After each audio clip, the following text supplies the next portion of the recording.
ओम मंगलमय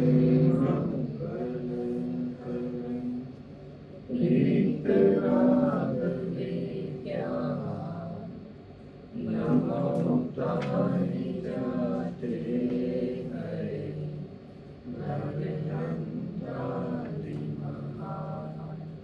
करि मंगल करि ओम ग्रंथ करण के जाते विने समाज पावे निज पद पावे निज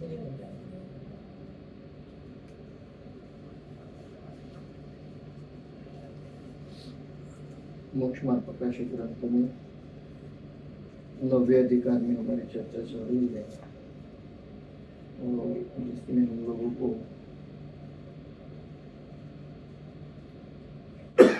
आत्मा का हित मोक्ष ही है, ये प्रकरण हमारा पूरा हुआ है। अब पुरुषार्थ से ही मोक्ष प्राप्ति, इस विषय को हम लोगों को अभी देखना है। पुरुषार्थ से ही मोक्ष प्राप्ति वाले प्रकरण से जस्ट पहले वाला एक पैराग्राफ है, इसे पढ़ते पहले। तथा मोक्ष अवस्था में किसी भी प्रकार की आकुलता नहीं रही, इसलिए आकुलता मिटाने का उपाय करने का भी प्रयोजन नहीं है। सदा काल शांत रस से सुखी रहते हैं, इसलिए मोक्ष अवस्था ही हितकारी है। पहले भी संसार अवस्था के दुख का और मोक्ष अवस्था के सुख का विशेष वर्णन किया है, वह किसी प्रयोजन के अर्थ किया है।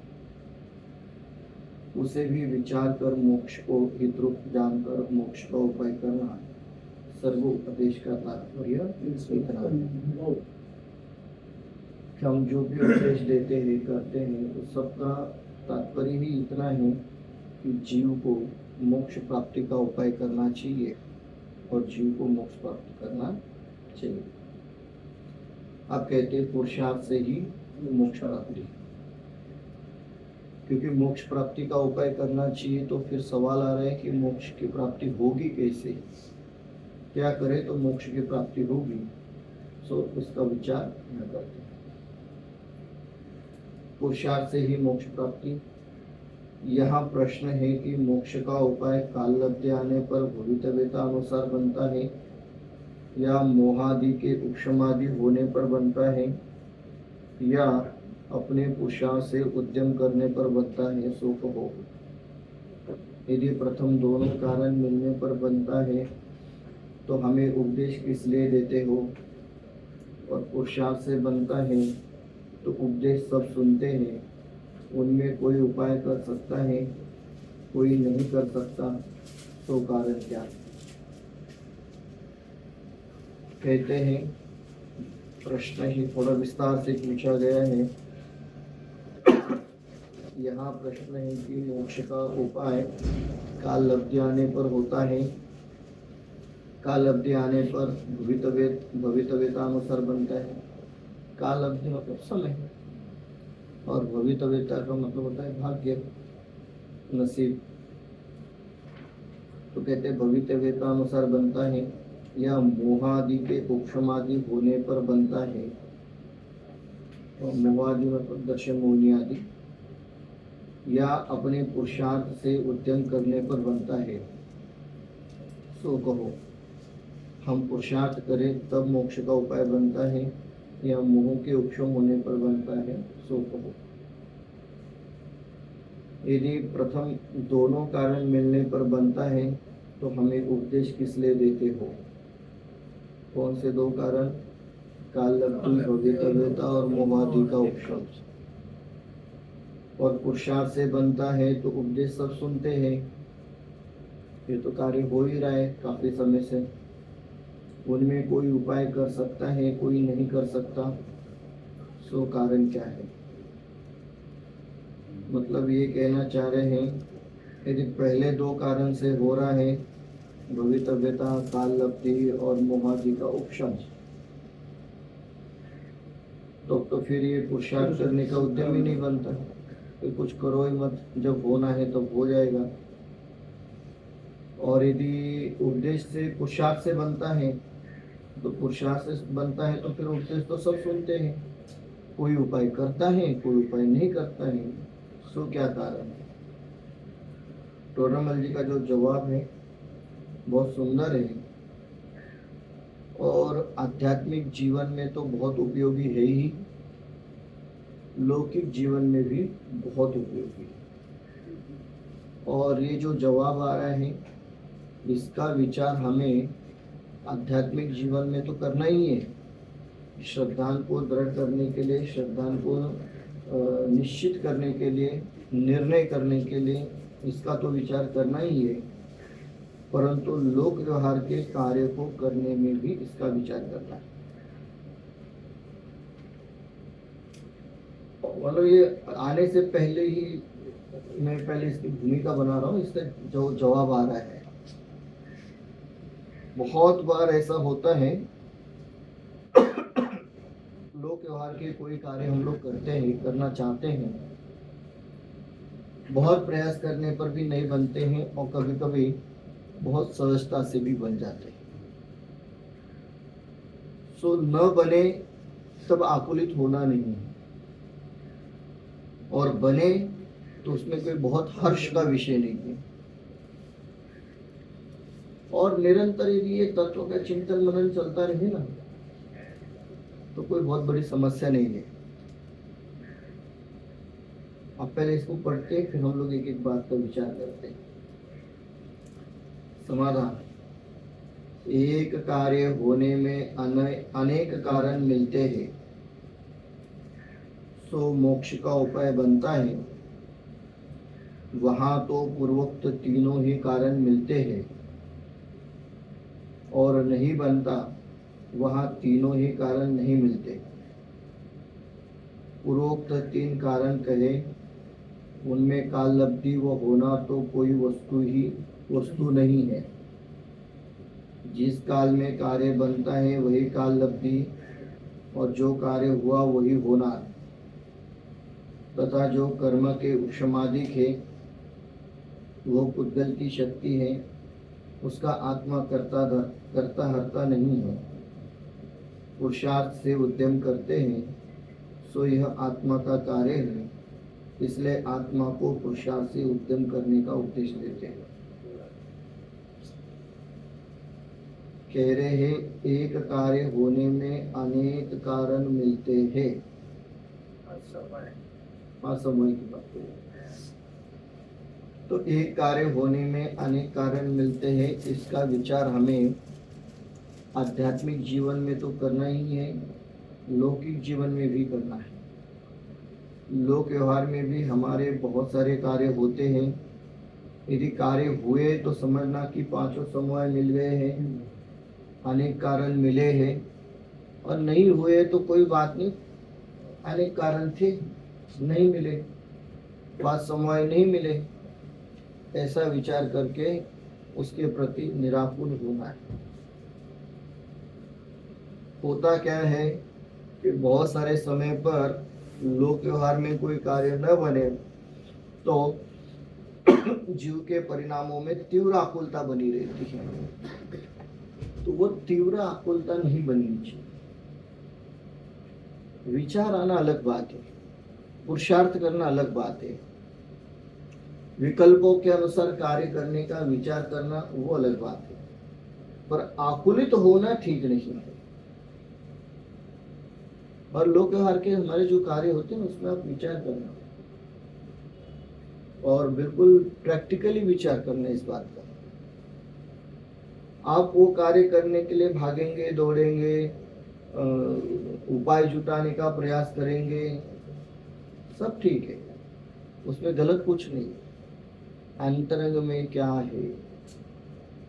अंतरंग में यदि तीव्र आकुलता चल रही है तो इसका अर्थ ये है कि हमारा श्रद्धा अभी ठीक नहीं है।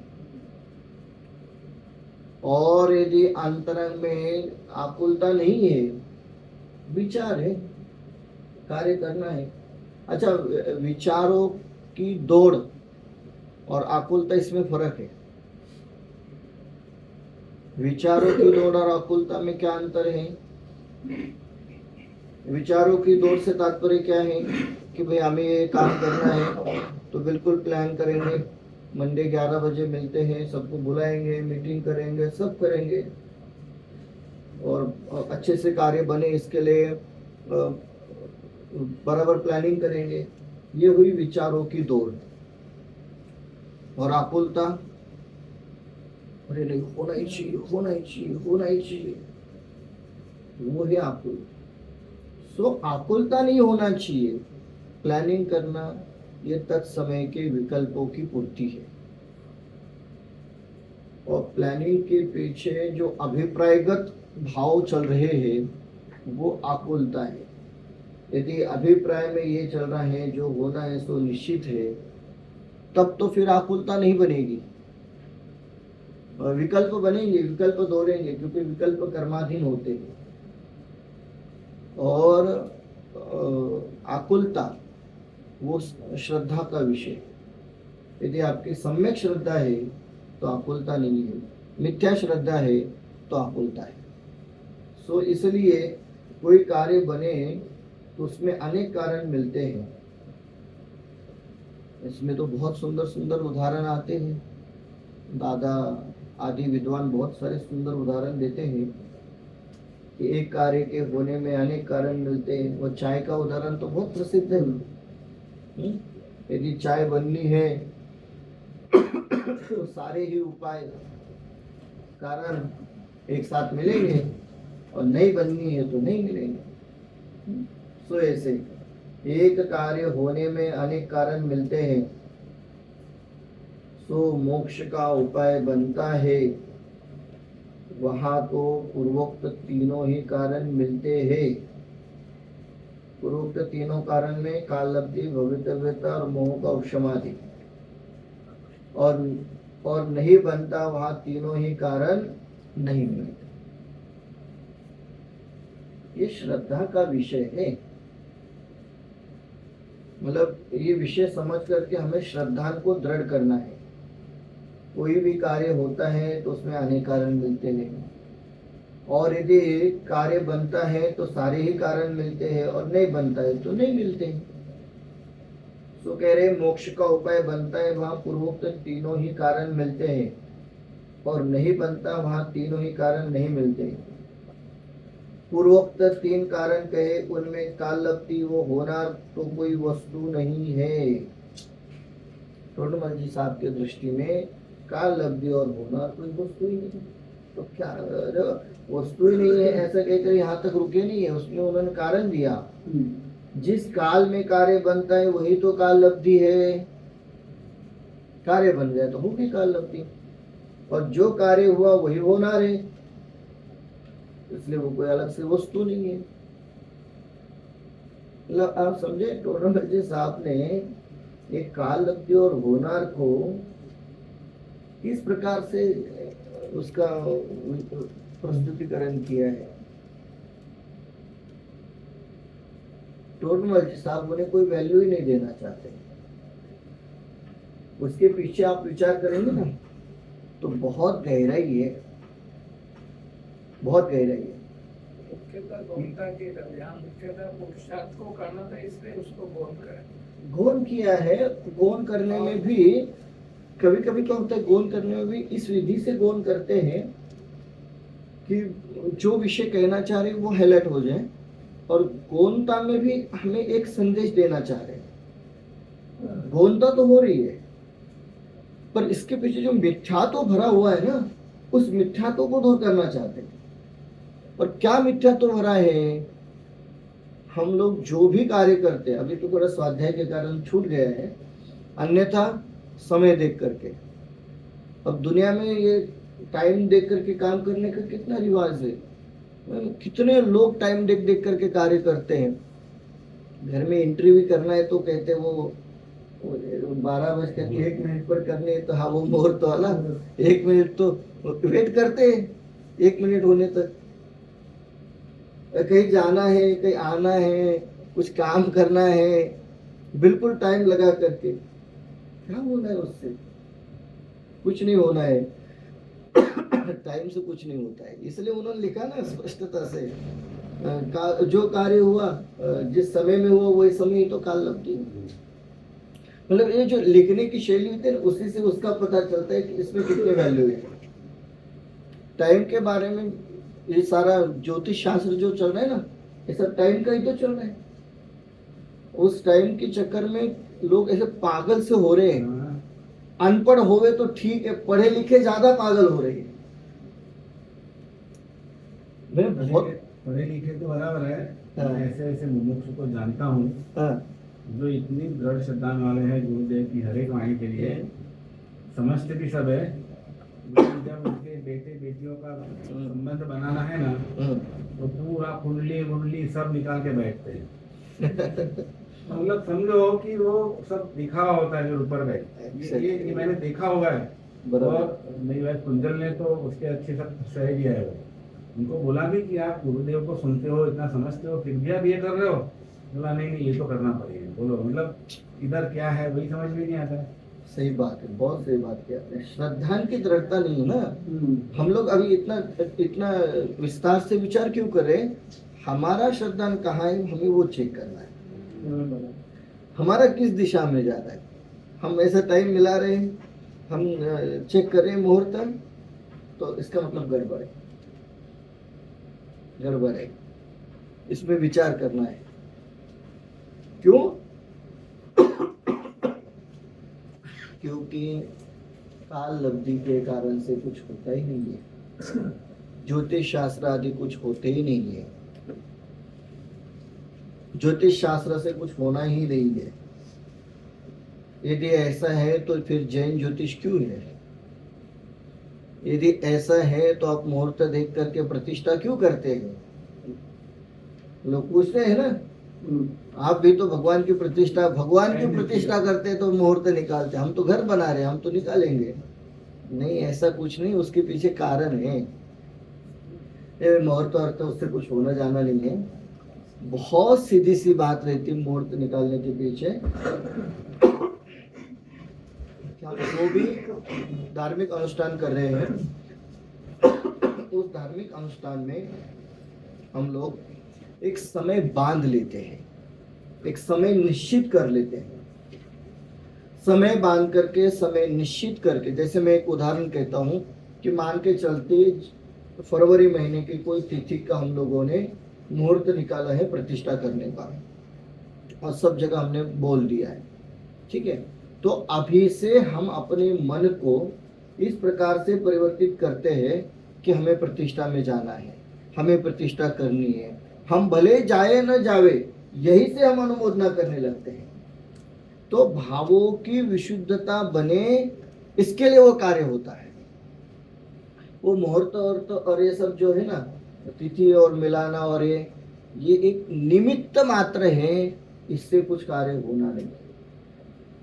बहुत सीधा सीधा और सरल सरल निमित्त है। परंतु होता क्या है, हम उस बात को समझते नहीं हैं और फिर वो काल के पीछे भागते रहते हैं। इसलिए वो जो शब्द प्रयोग किया ना, ये काल लब्धि और होनर, अच्छा ये दोनों को भी एक साथ जोड़ करके उन्होंने कहा ये तो कोई वस्तु ही नहीं है। मतलब ये काल लब्धि तो ठीक है, भाग्य को भी साथ में ले लिया। हम कहते हैं भाग्य में नहीं है इसलिए नहीं हुआ, हमारा तो नसीब ही खोटा है। अच्छा, लोक व्यवहार में कहते तब तो ठीक लगता है हम लोगों को, चलो कोई बात नहीं। कोई धर्म क्षेत्र में कहता है ना नसीब खोटा है, तो बड़ा आश्चर्य होता है। किसे कहे ना चलो स्वाध्याय करने चलते हैं, अरे कहाँ पंडित जी, हमारा नसीब ही खोटा है, आपके जैसा थोड़ी ना है। भाई क्या फर्क है आप में और हमारे में? नहीं आप तो कर पाते हैं, समय निकाल पाते हैं, हमारे से नहीं होता है। अरे ऐसा नहीं है भाई, समय सबके पास है, सब निकाल सकते हैं। बात इतनी है कि हमारी प्रायोरिटी किस तरफ की है। यदि संसार में घूमने की है तो फिर समय ही कहाँ है। और यदि हमें लगता है कि अब संसार में घूमना बस हुआ, तो फिर समय ही समय।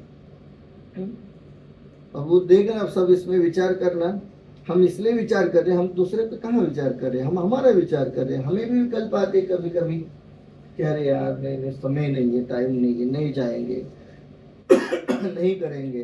तब विचार आना चाहिए कि सचमुच में समय नहीं है या श्रद्धा पुरुषार्थ उस दिशा का नहीं है। इसलिए कहते हैं काल अवधि वो होना तो कोई वस्तु नहीं है। जिस काल में कार्य बनता है वही काल लब्धि है, और जो कार्य हुआ वही होना है। लोग तो भाग्य को बदलने में लगे रहते हैं, काल लब्धि का तो ठीक है, नसीब ठीक हो जाए इसके लिए क्या क्या उपाय करने लगते हैं लोग। मतलब हम ही है वो, हम भी तो किसी भाव में ऐसे कार्य करते होंगे। वो तो बड़े पुण्य उदय से सच्चा तत्व ज्ञान मिला है, इसलिए ये विकल्प नहीं बनता है। नहीं तो हमारे भी तो वही विकल्प हुए रहेंगे पिछले भाव में, हमने भी ऐसे भाग्य को, काल अवधि को बदलने का प्रयास किया होगा। पर ठीक है, हुआ वही होना मतलब क्या, जैसे वो तो कार्य है, होना मतलब उसकी क्षमता, उसकी कैपेसिटी, उसको बोला जो कार्य हुआ वही होना मतलब कैसे होगा? कार्य का होना ही होना है, होना उसका वही, उसी को होनार में लेना चाहिए। आउटकम को बोल रहा है ना। हाँ, तो एक्चुअली वो होना मतलब उसकी कैपेसिटी, जैसे एक सर्वक्षण लब्धि है, ये उसकी कैपेसिटी है, तो ही उसको समय दर्शन होगा 5 लाख जी, ऐसा। तो ऐसे होना हर मतलब उसका होना, उसकी कैपेसिटी है, उसका होना। बराबर। कार्य का होना वो अलग है, मतलब उसके वो कार्य होने में एक क्षमता जो है उसको होना, वही उसकी होनार है, बराबर। भवितव्य है, वही भवितव्य है, होनहार भवितव्य है, होनहार ना। हाँ वही बोल रहा हूँ, भवितव्य एंड योर डेस्टिनी। डेस्टिनी होना है, क्षमता मतलब होना नहीं है, क्षमता नहीं, क्षमता नहीं है। क्षमता नहीं है, क्षमता नहीं है। यहाँ ये इसमें करने जैसा कुछ भी नहीं है, इसलिए वो तो ठीक है, नहीं, बट होनार मतलब क्या, यहाँ होनार मतलब जब अपन 5 समूह की बात करते हैं, वो होनार मतलब भवितव्यता है। जो नक्की है वो होनहार है, मतलब जो होने वाला है। जैसे शादी होती है, सब मुहूर्त देके पंडित साहब ने बोला, वो कुंडली मिलाते हैं, जो काम हो रहा है वो डिवोर्स हो जाता हो रहा है, वो होना। हाँ, होनहार वही थी, डिवोर्स ही होने वाला था। ठीक है, कुछ नहीं करना। होनार बिल्कुल। जो होना है वही है। तथा जो कर्म के उपशमाधिक है वह पुद्गल की शक्ति है, उसका आत्मा कर्ता हरता नहीं है। जो कर्म के उपशमाधिक है वो पुद्गल की शक्ति है, तो पुद्गल का कार्य पुद्गल में होता है, उसका आत्मा कर्ता हरता नहीं है। कर्ता भी नहीं है, हरता, हरता मतलब भोगने वाला, वो भी भोगता भी नहीं, करता भी नहीं, भोगता भी नहीं। तथा पुरुषार्थ से उद्यम करते हैं सो यह आत्मा का कार्य है, इसलिए आत्मा को पुरुषार्थ से उद्यम करने का उपदेश देते। अब वो पुरुषार्थ क्या है वो आगे स्पष्ट करेंगे, पहले यहाँ इतना ही कह रहे कि वे पुरुषार्थ से उद्यम करते हैं तो यह आत्मा का कार्य है। तो पुरुषार्थ पूर्वक उद्यम करना आत्मा का कार्य है, इसलिए आत्मा को पुरुषार्थ से उद्यम करने का उपदेश देते। अभी उद्यम शब्द का भावासन भी पहले बहुत बार कराया हम लोगों ने, बहुत बार विचार किया था उद्यम करने वाला शब्द। और आप लोगों में ने देखा है ये उद्यम वाला जो शब्द प्रयोग है ना, ये बहुत कम जगह पर आया है ये शब्द। एक बार वो तीसरे अधिकार के अंत में मोक्ष सुख का उपाय वाला प्रकरण ले रहे थे, उस समय आया था, और फिर एक बार पहले आया तो अभी एक बार आया, लगभग तीसरी चौथी बार ये शब्द आया है। तो ये उद्यम करने वाली बात लेना चाह रहे हैं।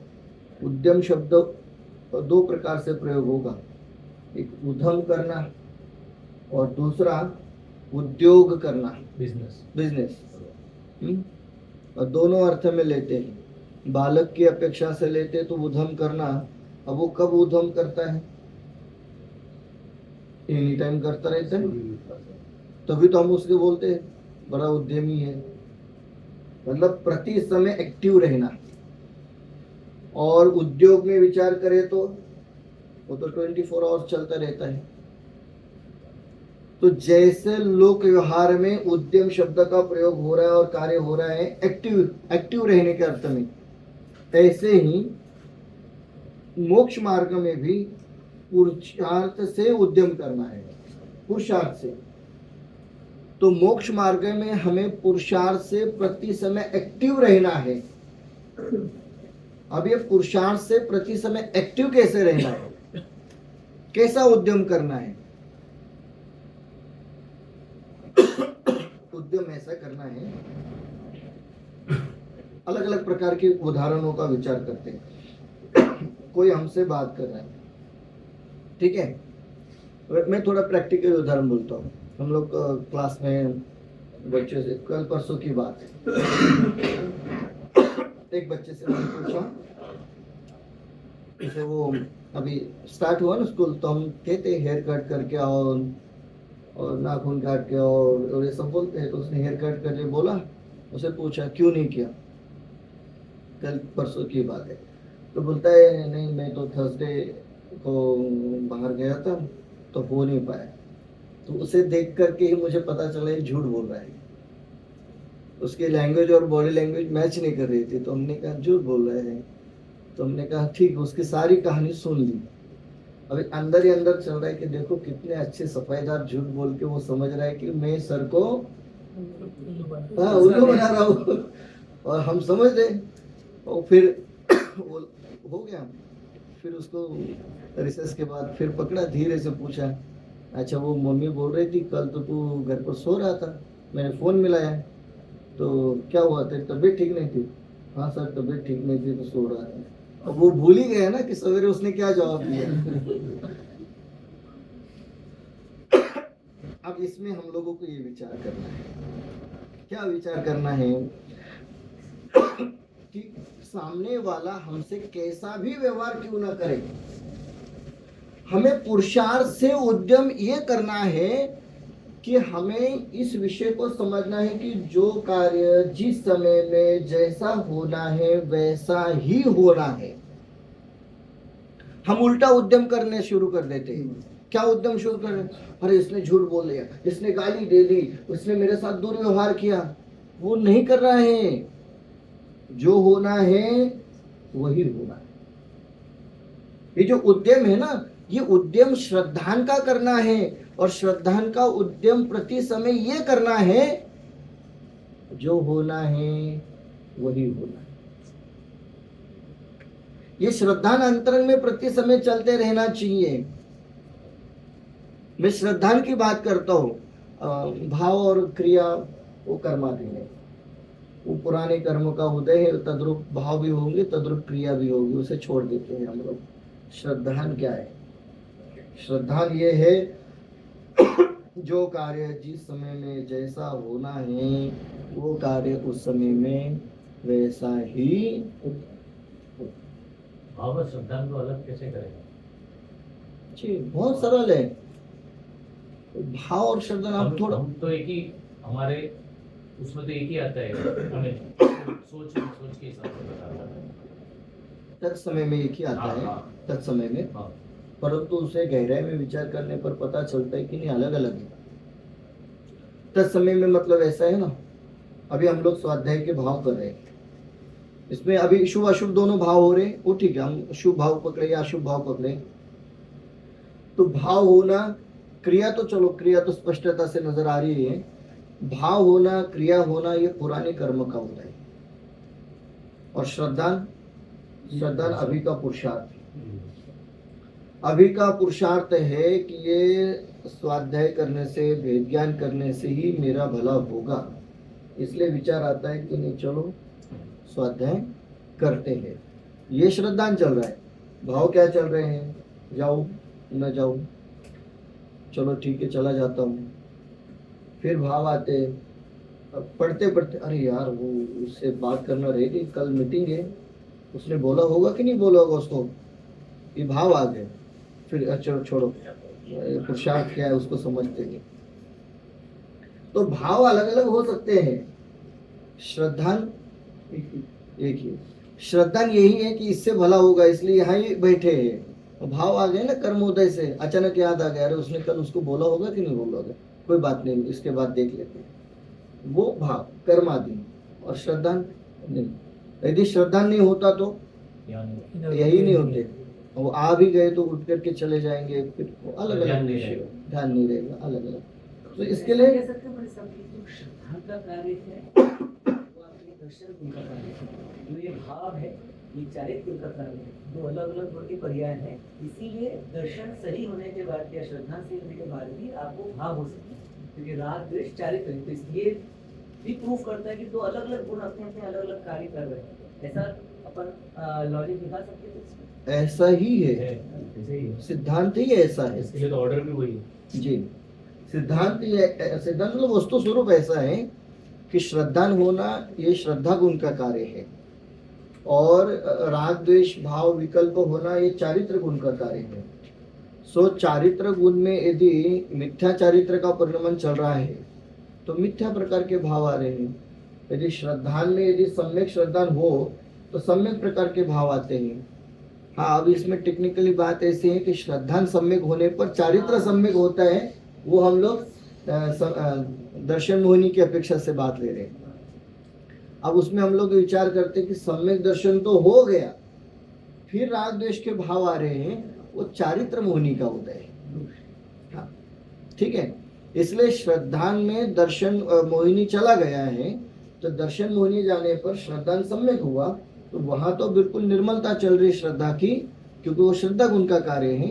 अब चारित्र गुण में अभी निर्मलता नहीं आई है पूर्ण रूप से, तो धीरे धीरे भाव आते रहते हैं। वो क्या नाम है? मिथ्या चारित्र्य तो नाम है? नहीं नहीं, उसमें है ना स्वरूपाचरण चारित्र, चारित्र उसको नाम दिया है, अचारित्र। अचारित्र एक शब्द में कहे तो अचारित्र, अचारित्र। हाँ एक शब्द में कहे तो अचारित्र। फिर अलग अलग विचार करें सैद्धांतिक दृष्टि से तो स्वरूपाचरण चारित्र, देश चारित्र, सकल चारित्र, यथाख्या चारित्र, यथा योग्य नामों से हम लोग देते हैं। और दूसरा एंगल ये भी हो सकता है ना, जैसे भाव और श्रद्धा में क्रिया परिणाम अभिप्राय ये श्रद्धा है ना, और जो परिणाम है वो भाव है, जो क्रिया है जो क्रिया वो तो क्रिया एकदम सामंजस्य है, बिल्कुल। वो एंगल से भी अपन इसको भाव और श्रद्धा को अलग पकड़ सकते हैं। बिल्कुल, अभिप्राय ये तुम्हारा श्रद्धा का विषय है, और परिणाम जो चल रहे हैं वो सब भाव का विषय है। भाव है और क्रिया है। सो मूल विषय हमारा चल रहा है कि पुरुषार्थ से उद्यम करते, ये उद्यम वाली बात नहीं, प्रति समय बहुत देखिए आप, मैं कहना चाहता हूँ बस, बातचीत करते समय, कोई कार्य करते समय, व्यवहार करते समय, ये जो होना है सो निश्चित है। मतलब ये श्रद्धान, ये श्रद्धान यदि आपका पक्का है और कार्य करते रहे ना, तो बहुत ज़्यादा आपको आकुलता व्याकुलता नहीं होती। लोक व्यवहार में आप कोई भी कार्य करिए, मैं तो बहुत बार इसका विचार करता रहता हूँ, कोई भी कार्य कर रहा हूँ, कोई भी कार्य करने का विकल्प चल रहा है, तो श्रद्धान तो ये है जब होना है तब होना है। और बात भी ऐसी है कि मैं प्रैक्टिकली बात करता हूँ। एक मेरा एक काम था जो लगभग दिसंबर से होना था, ठीक है। और मेरे बहुत सारे दोस्त मुझे कह रहे थे कि अरे तू तो कुछ करता ही नहीं, तू कुछ मेहनत कर तो हो जाएगा हो जाएगा हो जाएगा। और मैं कहता था नहीं भाई, मेहनत तो चल रही, जब होना है वही होना है। और ट्यूसडे को 5 मिनट में हो गए, 5 ही मिनट में हो गए। मिलना हुआ तो उन्होंने कहा नहीं आप ऐसा नहीं ऐसा लेटर बनाओ, मैं कर देता हूँ सही, ठीक है बना दिया, हो गया। और मैं विचार कर रहा था कि ये जिस समय होने का समय आएगा ना, उसमें होना है, उसमें फिर 2 मिनट भी टाइम नहीं लगने, बिल्कुल श्रद्धा में। और मैं प्रैक्टिकली क्यों कह रहा हूँ, ये क्रिया और परिणाम वाली बात है ना हमारी। क्रिया और परिणाम में क्या चल रहा था, बिल्कुल दिसंबर से प्रति समय वहाँ जाना, लेटर लिखना, ऐसा नहीं लिखो ऐसा लिखो, इसको नहीं लिखो उसको लिखो इसको लिखो, सब काम हो रहा था। और सब लोग मुझे बोल रहे थे यार तू आलस कर रहा है, इसके लिए नहीं हो रहा है। मैंने कहा आलस से काम नहीं होता है भाई, होना है उस समय होगा। तो कहने का अर्थ ये है, ये जो लिखते हैं ना श्रद्धान, ये श्रद्धान प्रति समय चलना है, प्रति समय। यदि श्रद्धान आपका प्रति समय चलेगा, परिणामों में आकुलता व्याकुलता नहीं होगी। हाँ, भाव होंगे ना, 7 बजे पहुंचते, 9 बजे पहुंचते हैं, रात में 10 बजे तक रुकते हैं, क्रिया भी होगी, पर श्रद्धा में वही चलना चाहिए जब बोल रहे हैं। कैसा रहता होगा बस बार-बार ये 26 समय दृष्टि राम, 26 समय दृष्टि सर्वभूषण और 6 महीने श्रद्धा में पड़ा है, और परिणामों में और क्रिया में 6 महीने तक लक्ष्मण के शव को लेकर मिलाना, ये तो बड़ा बहुत अद्भुत है, वो तो अद्भुत है, बिल्कुल अद्भुत है। यही तो हम लोगों को समझना है, विचारना है, विचार करना है, कैसा संभव है। हाँ है, ऐसा संभव है, बस एक बार श्रद्धा पक्का हो जाना चाहिए। ठीक है, अनुभव वाला श्रद्धा जिस समय होना है उस समय ही होना है, पर शब्दात्मक वाला जो भेद ज्ञान है श्रद्धा ने, वो तो इस भाव में हो, प्रायोगलब्धि तक की तैयारी तो हमारी हो, वो तो हमारे हाथ में, वो तो पुरुषार्थ का कार्य है, उतना तो हम करके रखें, और बिल्कुल रखना ही चाहिए। अब इसका विचार करते, आपने जो कहा ना कि शायिक सम्यक दृष्टि जीव, जिसके श्रद्धा में बिल्कुल भी कोई 1% की ना कोई, हाँ, चर्म लगाड़ वाले दोष भी नहीं है, तो बाकी तो कोई दोष होने का कारण ही नहीं है। क्यों शायद को चर्म लगाड़ दोष नहीं है? शायिक को नहीं, शायिक को नहीं है।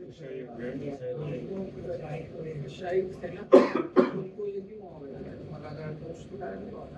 नहीं, चारित्र मोह की तीव्रता के कारण हुआ जी। अब चारित्र मोह का विचार करते हैं कि राम जी 6 महीने तक अपने भाई के शव को लेकर के घूम रहे हैं। थोड़ा उसका आगे का पहले उदाहरण देखते हैं। ये तो ठीक है, उस सीता जी का हरण हुआ, हाँ, और पेड़ पौधों से पूछ रहे मेरी सीता कहाँ है, और उसी समय कहते मैं तो आत्मा हूँ, मैं तो आत्मा हूँ, और उसी समय पूछ रहे पेड़ पौधों से, पक्षियों से पूछ रहे। अब विचार करो श्रद्धान कैसा चल रहा है। बहुत बार श्रद्धान में और तत्समय के भावों में, क्रियाओं में हम लोग गड़बड़ा जाते हैं। हमें और क्यों लगती है कि नॉर्मल विद्या दृष्टि भी होगा, हाँ, वो भी शायद ऐसा नहीं करे, हाँ हाँ, तो ज्यादा अचंभित लगता है। बराबर। एग्जाम्पल छोड़ो, वो डबल रोल वाला काम है ना, प्रॉब्लम वही है ना। अभी जो पंडित जी ने एग्जाम्पल लिया आगे वाला, कि वो काम किए जा रहे थे, कार्य किए जा रहे थे, एक्शंस किए जा रहे थे, और कार्य नहीं हो रहा था, और उनका श्रद्धा अलग चल रहा था यार, कि जब भी होना है तभी होएगा। ना कभी कभार क्या हो जाता है, हमारा कार्य भी उसी प्रकार हो जाता है कि चलो नहीं हो रहा है, जब भी होना है तो एफर्ट भी छूट जाता है, या स्वच्छंदी होने का चांस है। हाँ, वो नहीं होना है। हाँ, तो वो डबल रोल वाला जो वही तो क्या होता है, ये होना चाहिए। हाँ, कहता हूँ ना, वो नाटक के स्टेज वाला जो उदाहरण आता है ना, वो बहुत परफेक्ट है। नाटक के स्टेज वाला यदि सोचेगा कि भाई मैं तो रामलाल ही हूँ, तो राम का आप पाठ क्यों करूं, और आधे घंटे के बाद तो सब लोग मुझे रामलाल ही बोलने वाले हैं, तो मैं नाटक ही छोड़ दूं, ऐसा नहीं चलेगा। उसको नाटक पूरा ही करना है। अच्छा, नाटक पूरा करते समय उसे जो उसका पुरुषार्थ है वो रोल करने में, वो भी 19-20 नहीं चलेगा, पूरा करना वो पूरा ही करना पड़ेगा, नहीं तो गड़बड़ हो जाएगी। चालू नाटक में लोग फिर सुनाने लग जाएंगे। इसके लिए नाटक पूरा ही करना है, और उसी समय अंतरंग में धारा ये चलनी चाहिए, भाई हम तो ये है ही नहीं, रामलाल ही है। मतलब वो जो उदाहरण होते हैं ना, वो हमारे श्रद्धा में इतने फिट हो जाने चाहिए, फिर गड़बड़ नहीं होनी चाहिए, और फिर नाटक करते रहो, कोई फर्क नहीं पड़ता। अंदर में पता है हाँ ये मैं नहीं हूँ, हाँ पर वो मोक्ष का बेचैन कर रहा है चारित्र कि वो जानते हुए भी रोक नहीं पा रहे, परिणाम उस तरह के हो जा रहा है ऐसा। हाँ बिल्कुल बिल्कुल ऐसे ही। और हम लोगों का भी ऐसे ही होता है ना। काफी बार हम लोग अपने मन में विचार कर लेते हैं कि भाई इनसे ये बात नहीं कहेंगे और निकल जाते हैं। फिर काफी बार हम लोग ऐसा विचार करते हैं कि नहीं हम लोग ऐसा विचार नहीं करेंगे या इस जगह पर नहीं जाएंगे, चले जाते हैं, विचार आ जाते हैं, भगवान का दर्शन कर रहे हैं, बिल्कुल भक्ति पूर्वक मतलब कोई भी दिन घर से निकलते समय बहुत शुद्ध भाव से निकले थे, तो भगवान के सामने आते ही पूरी दुनियादारी याद आ रही है और कोशिश करते नहीं आनी चाहिए, अब आ रही तो आ रही, क्या करेंगे। और ये स्वच्छंदता नहीं है, ये यथार्थ पूर्वक उसे स्वीकार करना है, एक्सेप्ट करना है। और आ जावे तो बहुत अपने आप को ग्लानि खेद व्यक्त करने की बात भी नहीं है। खेद है ना, नहीं आना चाहिए था, पर आना हमारे हाथ में है कहाँ, हम इसका विचार ही नहीं करते हैं। दुनिया भर के कार्य में बराबर विचार करते हैं, यहाँ विचार नहीं करते हैं। और थोड़ा सा फिर वो डर लगता है कि नहीं स्वच्छंदी हो जाएंगे। स्वच्छंदी तो होना ही नहीं है, ये बात बिल्कुल पक्की है। पर देखिए लोक व्यवहार के क्षेत्र में अच्छे बुरे भाव आवे और धर्म क्षेत्र में आवे तो दोनों जगह बात एक ही है, भाव आना क्रिया होना हमारे हाथ में नहीं। हमारा तो ठीक है, नहीं के लिए आना है, सम्यक दृष्टि है ना। इसलिए बहुत अधिक विकल्प या आकुलता भी नहीं रखनी है। तो लोगों को तो हम स्वाध्याय वालों की बात करते हैं, बाकी को अलग रखते हैं। हमें इस बात की आकुलता होती है कि हम बराबर समय पर कार्य नहीं कर पा रहे हैं, मंदिर नहीं जा पा रहे, पूजा पाठ नहीं कर पा रहे हैं, इतना स्वाध्याय करते हैं और फिर भी देखो कैसे भाव आ रहे हैं। नहीं ये आ रहे, ये विचार आ रहे हैं ना, यही तो स्वाध्याय है। ये विचार तो आ रहा है ना कि मैं मंदिर में बैठा हूँ और मुझे क्यों ये घर गृहस्थी के विकल्प आ रहे हैं, यही स्वाध्याय है। इसका मतलब ये नहीं कि अभी आ रहे विचार तो चलो प्लानिंग यही कर लेते हैं। ऐसा भी नहीं है। कुल मिलाकर बात इतनी है, श्रद्धा में क्या चल रहा है और भावों में क्या चल रहा है, इसे दोनों को भी जानना है। दोनों को जानना है, दोनों के ज्ञाता दृष्टा बनना है, मूल विषय वो है। और ये उद्यम वाला शब्द आता है ना तो फिर गाड़ी हमारी अटक जाती है, क्योंकि सही बात है, उद्यम ही तो हमें ऐसा ही करना है प्रति समय इसी दिशा का। सो कहते हैं सो यह आत्मा का कार्य है, इसलिए पुरुषार्थ से उद्यम करने का उपदेश देते हैं।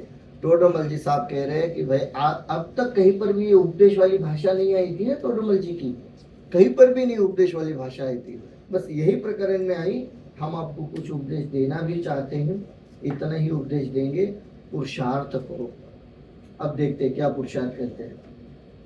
वहाँ यह आत्मा जिस कारण से कार्य सिद्धि अवश्य हो उस कारण रूप उद्यम करे, वहाँ तो अन्य कारण मिलते हैं और कार्य की भी सिद्धि होती है, तथा जिस कारण से कार्य की सिद्धि हो अथवा नहीं भी हो उस कारण रूप उद्यम करे, वह अन्य कारण मिले तो कार्य सिद्धि होती है, न मिले तो सिद्धि नहीं होती। मूल बात ये है कि जो कार्य करने से कार्य हो सकता है वो कार्य करते रहे। कहते हैं वहाँ यह आत्मा जिस कारण से कार्य सिद्धि अवश्य हो उस कारण रूप उद्यम करे। अब विचार करते हैं, जिस कारण से मतलब ऐसा कौन सा कारण है, हमें तो मोक्ष प्राप्त करना है ना, हम उस दृष्टि से विचार करते हैं कि मोक्ष प्राप्ति के कार्य में ऐसा कौन सा कारण है कि जिसे करने से कार्य सिद्धि अवश्य हो। षटावश्यक क्रिया की बात करते हैं हम, श्रावक के हम उसकी बात करते हैं। कौन कौन से होते हैं षटावश्यक?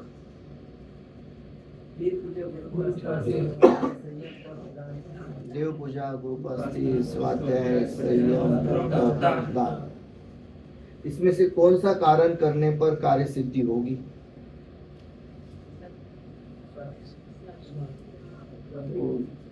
ये एक जगह आए थे, मुझे थोड़ा थोड़ा याद आ रहा है, यही मोक्ष मार्ग प्रकाश ग्रंथ में आया था। हाँ, तत्व विचार वाले प्रकरण में 7वें अधिकार का अंतिम प्रकरण चल रहा विचार था, की महिमा। तत्व विचार की महिमा। तत्व विचार करने से कार्य होता ही है। अब तत्व विचार करने के लिए चाहिए स्वाध्याय, तो स्वाध्याय ही एकमात्र ऐसा कारण है कि जिसे करने से कार्य सिद्ध अवश्य होता है। सो इसलिए वो कारण हमें करना है, कहते हैं ना। और वहाँ यह आत्मा जिस कारण से, ये व्यवहार की अपेक्षा से बात करें हम लोग, जो चर्चा करें, निश्चय की अपेक्षा से विचार करेंगे तो पुरुषार्थ और वो सब कार्य अलग अलग रहेंगे। हम हमारी दृष्टि से विचार करें, जहां हम लोग जिस स्थिति में वहां से, वहां ये आत्मा जिस कारण से कार्य सिद्धि अवश्य हो उस कारण रूप उद्यम करें। स्वाध्याय कार्य करने से कार्य सिद्ध होता जानता है, इसलिए वो कार्य अवश्य करें। वहां तो अन्य कारण मिलते ही मिलते, अब अन्य कारण सारे मिल ही जाते हैं।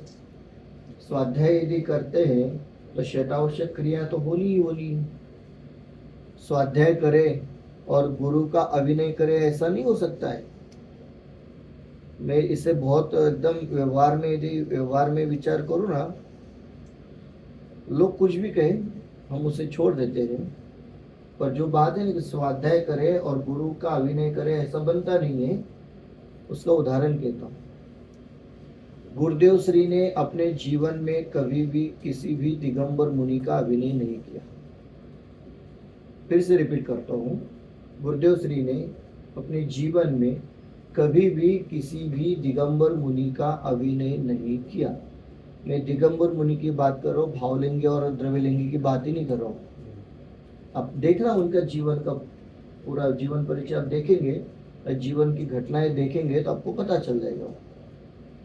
जैसे एक बहुत प्रसिद्ध वाली घटना मैं आपको याद दिला देता हूँ।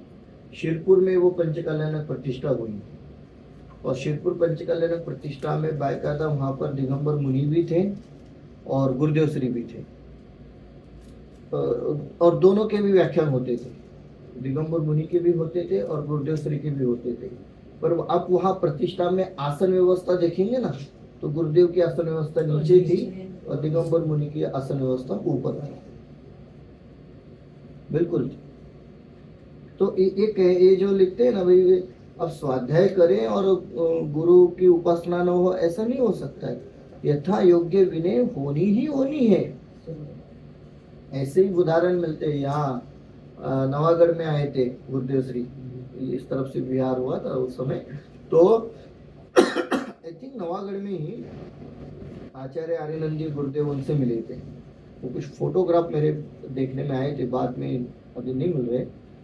तो वहाँ पर बाकायदा विनय पूर्वक मुनि की विनय की थी उन्होंने, गुरुदेव श्री ने। और समंत भद्र आचार्य, कुंभोज बाहुबली वाले, आर्यनंदी गुरुदेव और इनकी शिष्य परंपरा में जो साधु लोग थे, वे सभी साधु गुरुदेव के साथ बहुत अच्छा व्यवहार रखते थे, और गुरुदेव भी इनके साथ बहुत अच्छा व्यवहार रखते थे। और इतनी आत्मीयता थी इन सबके बीच में, मुनियों के बीच में और गुरुदेव के बीच में, कि प्रयास सबका यही रहता था कि जीवों को मोक्ष मार्ग का ज्ञान हो, सच्चा मोक्ष मार्ग मिले। इसलिए बड़ी आत्मीयता से व्यवहार होता था उनका। और ऐसे बहुत सारे फोटोग्राफ, बहुत सारे उदाहरण हमें पढ़ने को मिलते हैं। सो ये कहने का अर्थ क्या है कि भाई जिस कारण से कार्य सिद्धि हो, तो स्वाध्याय रूपी कार्य से कार्य सिद्धि होती है, तो उस कारण रूप उद्यम करे। वहाँ तो अन्य कारण मिलते ही मिलते हैं। तो देव पूजा, गुरु उपासना, स्वाध्याय, संयम, तप, दान, अन्य कारण मिलते हैं। और कार्य की भी सिद्धि होती ही होती है। ये तो बिल्कुल निश्चित है, कार्य की सिद्धि तो होनी ही होनी है। ऐसा कभी नहीं होगा कार्य की सिद्धि नहीं होगी। और स्वाध्याय करे और उसे भेद विज्ञान न हो, ऐसा नहीं होता है। ऐसा हो सकता है कि इस भव में न हो, पर ऐसा कभी नहीं होगा कि नहीं होगा। ऐसे कैसे हो सकता है? क्योंकि स्वाध्याय में ज्ञान है और ज्ञान तो जीव का स्वभाव है, तो जीव अपने स्वभाव रूप परिवर्तन न करे, परिणमन न करे, ऐसा कैसे हो सकता है? सो इसलिए कहते हैं कार्य की भी सिद्धि होती ही होती है, तथा जिस कारण से कार्य की सिद्धि हो अथवा नहीं भी हो उस कारण रूप उद्यम करे। कह रहे तथा जिस कारण से कार्य की सिद्धि हो अथवा नहीं भी हो उस कारण रूप उद्यम करे, वह अन्य कारण मिले तो कार्य सिद्धि होती है, न मिले तो सिद्धि नहीं होती। अब ये भी ऑप्शन है कि भाई ऐसे भी कारण है कि जिनके होने पर कार्य हो भी सकता है, नहीं भी हो सकता है, पर कोई बात नहीं, उद्यम तो करते रहे। वो उद्यम करते रहेंगे तो अन्य कारण मिलेंगे, अन्य कारण मिले तो कार्य सिद्ध हो जाएगा। इसका अर्थ हम लोग ऐसा विचार करते हैं, द्रव्यानुयोग का अध्ययन करते रहे तो कार्य तो सिद्ध होना ही है। किसी का उपयोग द्रव्यानुयोग के अध्ययन में नहीं लग रहा है तो वो प्रथमानुयोग का अध्ययन करे। प्रथमानुयोग के अध्ययन से कार्य सिद्ध होगा, अन्य कारण मिलने पर हो जाएगा, और जब तक नहीं मिल रहे तब तक ठीक है ना, छोड़ना नहीं। तो ये आइडिया ऐसा भी स्वाध्याय मुख्य है। स्वाध्याय मुख्य पूजन आप करते रहो, हो सकता है पूजन करते करते स्वाध्याय भी हो जाएगा तो वो भी हो जाएगा। तो जी, भले स्वाध्याय मुख्य है पर आप पूजन भी करते रहो। पूजन डायरेक्ट कारण नहीं हो सकता है सम्यक दर्शन का शायद, हाँ। और आपको अन्य कारण मिल जाएंगे ना, उस कारण को करते करते अन्य कारण मिल जाएंगे। इसलिए तो कहते हैं ना, अब देखना सुमन प्रकाश जी भाई साहब, और मेरी भी चर्चा हुई थी उनसे इस विषय में। वो कहते कोई भी साधर्मी हो, वो कोई भी कार्य करे, धर्म आराधना किसी भी प्रकार से करे, अच्छा ही है। हाँ, ये बात जरूर है, यदि उसके धर्म आराधना में कहीं दोष उत्पन्न हो रहे हैं तो उसका स्थितिकरण करे, उपगोहन करे, स्थितिकरण करे, निंदा नहीं करना है। जो कर रहा है ठीक है, बहुत अच्छी बात है, तो धीरे से कह दो इसमें ना एक दोष लगता है, तो इतना छोड़ो, बाकी सब ठीक, तो कार्य बनता है। जैसे कि मैंने आपको पहले भी कहा था, थाना में हमारा एक स्वाध्याय ग्रुप है, तो वहाँ तो बहुत प्रकार के पंचामृत अभिषेक और ये सब होते थे। मैं जाता रहा, लगभग 8-10 साल कंटिन्यू उनके पास जाता रहा। तो क्या होता है कि 20-20 की जो हमारी मान्यता है बहुत समय से चल रही है, मतलब दादा परदादा आगे आगे से, और उस समय तो बहुत अलग होता था। हम लोगों ने सब देखा है, आंखों से जानते हैं हम ये सब चीज को। तो अब उनको कोई कहे कि ठीक नहीं है तो बहुत मुश्किल होता है। हाँ, नहीं मानेंगे, फिर वो कहेंगे अरे आप तो कांजी कुंजी वाले हो गए। फिर धीरे धीरे धीरे बातचीत करते करते अब धीरे से कहो ये जरा ठीक नहीं, इसको हम लोग ऐसा करते हैं, तो फिर वो समझते हैं, फिर धीरे धीरे करके वो चेंजेस आते हैं। कहने का अर्थ करते रहो तो अन्य कारण मिलने पर कार्य सिद्ध हो जाता है। यार कारण में जो अपेक्षा रहेगी वो 5 समय की मुख्यतः ज्यादा रहेगी ना। जी बिल्कुल, 5 समय है, 5 समय क्या मैंने काल अवधि 5 समय जी।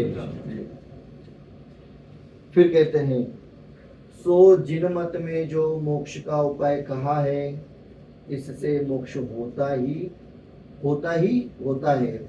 इसलिए जो जो पुरुषार्थ से जिनेश्वर के उपदेशानुसार मोक्ष का उपाय करता है, उसके काल अवधि वह होनार भी हुए और कर्म के उपशमादि हुए हैं, तो वह ऐसा उपाय करता है। इसलिए जो पुरुषार्थ से मोक्ष का उपाय करता है उसको सर्व कारण मिलते हैं और उसको अवश्य मोक्ष की प्राप्ति होती है, ऐसा निश्चय करना। तथा जो जो पुरुषार्थ से मोक्ष का उपाय नहीं करता, उसके काल अवधि वो होनार भी नहीं और कर्म के उपशमादि नहीं हुए हैं, तो यह उपाय नहीं करता। इसलिए जो पुरुषार्थ से मोक्ष का उपाय नहीं करता, उसको कोई कारण नहीं मिलते और उसको मोक्ष की प्राप्ति नहीं होती, ऐसा निश्चय करना है। कह रहे हैं सो जिनमत में जो मोक्ष का उपाय कहाँ है, इससे मोक्ष होता ही होता है।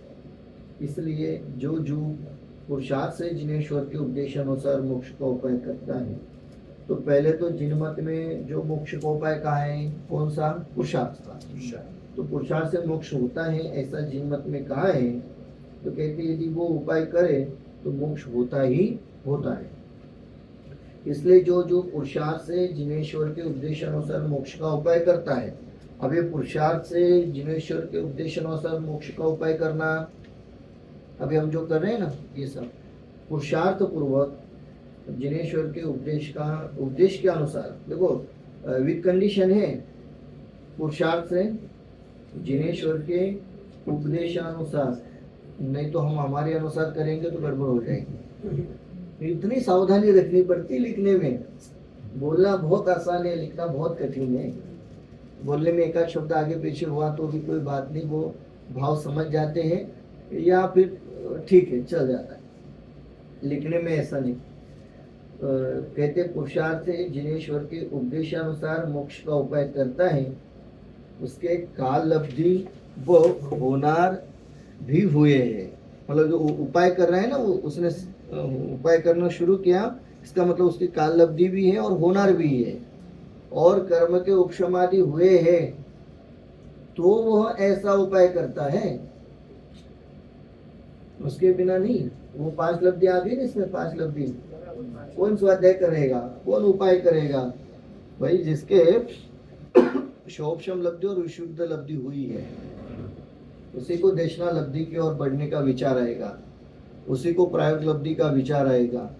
जिसके विशुद्ध लब्धि और शोभशम लब्धि ही नहीं है, उसके आगे बढ़ने का विचार ही नहीं है। बिल्कुल प्रत्यक्ष में हम लोग देखते हैं। थोड़ा एक मोटा मोटा उदाहरण देखते हैं। ये अजैन व्यक्तियों को इतने ऐसे क्रूर, ऐसे क्रोधित भाव क्यों होते हैं? विशुद्ध लब्धि नहीं है।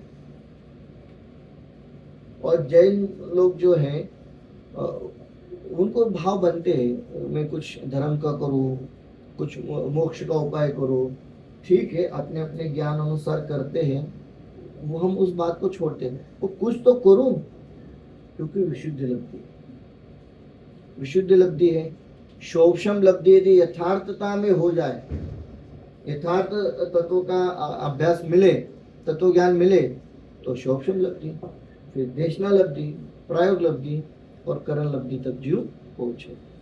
इसलिए वो कह रहे हैं कि भाई जो जो ये उपाय कर रहा है ना, उसकी काल लब्धि भी है, होनार भी है, उपशमादि भी हुए हैं। तो इसका अर्थ क्या है? हम हमारे लिए विचार करें तो हम कहाँ तक आए हैं? हम कहाँ तक आए हैं? यहाँ तक तो आ गए ना, अभी कर्म के उपशमादि हुए यहाँ तक। अब इसके आगे बढ़ना है। हाँ, इसलिए जो पुरुषार्थ से मोक्ष का उपाय करता है, उसको सर्व कारण मिलते हैं और उसको अवश्य मोक्ष की प्राप्ति होती है, ऐसा निश्चय करना। मतलब जो जो इस प्रकार से चल रहा है, उस जीव को पुरुषार्थ से मोक्ष का उपाय करता है, तो उसको सारे ही कारण अवश्य मिलते हैं और उसे मोक्ष की भी प्राप्ति अवश्य होती है, ऐसा निश्चय करना। तथा जो जो पुरुषार्थ से मोक्ष का उपाय नहीं करता, उसके काल लब्धि वो होनार भी नहीं है। ऐसा होता है, एक ही घर में 4 लोग रहते हैं, 2 लोगों को बड़ी रुचि है, 2 लोगों को रुचि नहीं बनती। ऐसा नहीं कि उन्हें कोई द्वेष है, द्वेष भी नहीं है, रुचि नहीं बनती है। क्या कारण है? ठीक है, पुरुषार्थ नहीं है, काल लब्धि नहीं है, होनार नहीं है, उस जीव का इस दिशा में कुछ नहीं है। तो हमें क्या करना है? हमें कुछ नहीं करना है, जानना देखना है। विकल्प आवे तो थोड़ा सा पुरुषार्थ पूर्वक उपदेश करना है, करो। नहीं तो हम लोग होते ही खेत खिन्न, क्यों नहीं कर रहा है? इतना समझाया, नहीं समझ रहा है। दुनिया भर की बातें तो बहुत आसानी से समझ जाता है, और ये नहीं समझ रहा है, नहीं, इसका मतलब हम ही नहीं समझे। ये हम आपस में बात करते इसके लिए कह रहा हूँ। बाहर जाकर के कहेंगे नहीं नहीं नहीं आपको करना है, आपको आना है, उनको समझाना है। अंतरंग में जिस समय इस दिशा में आने का पुरुषार्थ होना है, काल अवधि होनी है, होना है, वो होना है। ये सब अंतरंग में रखना है। और कार्य जैसा जिस समय जो कार्य होना है उस समय जो कार्य होना है उस समय वैसे कार्य करना है। क्यों, हमें बहुत विकल्प रहता है। ये जो तत्व की बातें हैं ना, ये हमें पढ़ करके मतलब प्रति समय इसका चिंतन मनन करना चाहिए। बिल्कुल, मैं आपको बहुत प्रैक्टिकली बात करूँ, ये सब मैंने टोडरमल जी से सीखा है। ये टोडरमल जी के मोक्ष मार्ग प्रकाश ग्रंथों को पढ़ा है ना, तो ये ग्रंथ मानो ऐसा लगता है जैसे दर्पण है जो हमारे साथ चलता रहता है, दर्पण की जैसा, है ना। तो दर्पण में क्या होता है, हम लोग दर्पण में देखते हैं, मिरर में हम कैसे दिख रहे हैं। तो ये तत्व ज्ञान हमारा मिरर है। तो हर व्यक्ति से व्यवहार करते समय इस मिरर में देखना चाहिए, तो हमें कोई आकुलता व्याकुलता नहीं होती है। घर परिवार में, रिलेशन में, फ्रेंड लोग में बहुत होते हैं जो बहुत अच्छे होते हैं, बहुत ही अच्छे होते हैं। बस उन्हें कहें ना आप स्वाध्याय करो, नहीं। उन्हें कहो मंदिर चलो, नहीं। हाँ, उन्हें ये कहो कि आपको एक काम करना है, कि हम लोग एक शिविर लगा रहे, उसका पूरा अरेंजमेंट आपको करना है। हाँ, कर देंगे पंडित जी, वो कर देंगे। क्या करना है, अच्छा भोजनालय संभालना है, हो जाएगा। पंडाल बनाना है, हो जाएगा। बाकी सब होगा। उन्हें कहे ना बस आपको कुछ नहीं, 10 मिनट हमारे साथ बैठना है, नहीं बनेगा।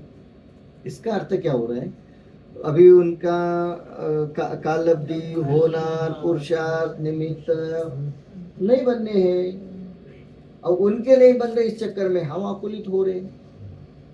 ये नहीं होना चाहिए। हाँ, विकल्पात्मक होना चाहिए, विकल्पात्मक मोटिवेट करना चाहिए। और अंतरंग में जिस समय जो कार्य होना है वही होना है। फिर तथा जो जो पुरुषार्थ से मोक्ष का उपाय नहीं करता, उनके काल अवधि वो होनार भी नहीं, और कर्म के उपशमादि नहीं। अब कर्म के उपशमादि नहीं हुए ना, काल अवधि नहीं, होनार नहीं, छोड़ दो। तो यह उपाय नहीं करता। इसलिए जो पुरुषार्थ से मोक्ष का उपाय नहीं करता, उसको कोई कारण नहीं मिलते और उसको मोक्ष की प्राप्ति नहीं होती, ऐसा निश्चय करना।